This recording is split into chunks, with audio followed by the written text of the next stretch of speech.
ஆர்கிடெக்சருங்கிறது வெறும் அழகு மட்டும் இல்லை, அதுக்கு பின்னாடி நிறையா சயின்ஸ் இருக்குது அப்படிங்கிறதுக்கு ஒரு சூப்பரான ஒரு எக்ஸாம்பிள் நான் காட்டுறேன் உங்களுக்கு. இங்கே பார்க்குறீங்களா இந்த ஏட்ரியம், இது மாதிரி இங்கே நிறைய இடத்துல பார்த்துக்கலாம். நீங்கள் மால்ஸில் பெரிய பெரிய பில்டிங்ஸில் இது மாதிரி நீங்கள் பார்த்துருக்க முடியும். இதுக்கு பின்னாடி என்ன சயின்ஸ் இருக்குது அப்படின்னு நான் சொல்கிறேன். இப்போ நீங்கள் இங்கே பார்க்குறீங்க பார்த்தீங்களா, இது வந்து ஸ்கைலைட். ஓகே, எல்லாருக்கும் தெரிஞ்ச விஷயம் தான். இது வந்து நம்ம லைட்டிங் கிடைக்கும் அப்படிங்கிறது எல்லாருக்கும் பொதுவாக தெரியும். ஆனால் இதில் வந்து லைட்டிங் மட்டும் கிடையாது, இன்னொரு முக்கியமான ஒரு விஷயம் இருக்குது. நான் ஆர்கிடெக்ட் மதன், இது உங்கள் ஸ்டார்கிடெக்ட்.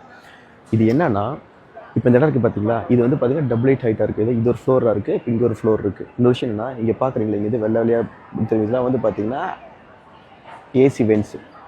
ஸோ சயின்ஸ் என்னென்னா இதுக்கு பின்னாடி, அதாவது எப்பயுமே ஒரு இடம் பார்த்தீங்கன்னா கூலிங் இருக்குது அப்படின்னா, அதாவது இது வந்து ஓகே ஏர் இருக்குது இல்லைங்களா, காற்று இருக்குல்ல, காற்று எப்பயுமே பார்த்தீங்கன்னா ஈரப்பதம் அதிகமாக இருக்குது பார்த்தீங்கன்னா வெயிட்டாக இருக்கும்.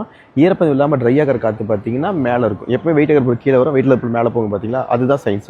ஸோ எப்பவுமே காற்று பார்த்தீங்கன்னா இந்த ஏசி வெண்ட்டில் இருக்கிறனால இதோட வந்து கூலிங்கான காற்றுலாம் பார்த்தீங்கன்னா இந்த லெவலில் இருக்கும். ஸோ அதாவது நம்ம ஹியூமன்ஸ் வந்து நடக்கிற ஹைட்டில் இருக்கும். ஸோ அது பார்த்தீங்கன்னா நம்மளுக்கு கம்ஃபர்டபுளாக கூலிங் இருக்கும். அது சேம் டைப் நம்ம நிறைய பேர் இருக்கிறனால இந்த ஹீட் வந்து அதிகமாக ஜென்ரேட் ஆகும்.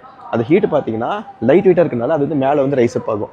அப்போ ரைஸ்அப் ஆகிற மேலே இது மாதிரி ஸ்கைலைட்ஸுக்கு எடுத்து பார்த்தீங்கன்னா வென்ட்ஸை கொடுத்துருப்பாங்க, காற்று வந்து வெளியே போகிறதுக்காக.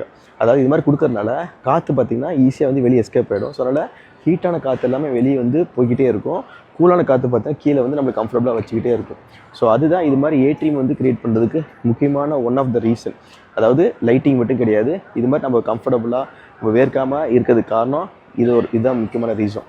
ஸோ ஆர்கிடெக்சர் எப்பவுமே அழகு மட்டும் கிடையாது, அதுக்கு பின்னாடி நிறைய சயின்ஸும், அது ஃபிசிக்ஸ், நிறைய விஷயம் இருக்குது அதுக்கு பின்னாடி. அதெல்லாம் வச்சு தான் ஒரு ஆர்கிடெக்டை நாங்கள் வந்து அதை டிசைன் பண்ணுவோம்.